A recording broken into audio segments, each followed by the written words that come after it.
Hindi pinalampas ng Korte Suprema ang ginawang pag-atras ni Leo Marcos sa May 12 elections.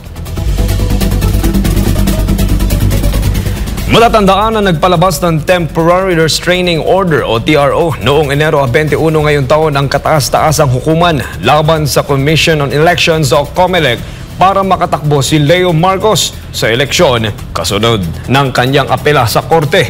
Pero makaraan lamang ng ilang araw ay personal itong naghain ng withdrawal sa COMELEC. Si Leo Marcos ay una nang idineklarang nuisance candidate o pampagulong kandidato ng komisyon. Sa lumabas na kautusan ng Korte Suprema, kailangan ito magpaliwanag kung bakit hindi siya dapat i-contempt ng korte dahil sa kanyang mga hakbang na nagpapakita ng kawalan ng galang sa ginagawang proseso ng kataas-taasang hukuman.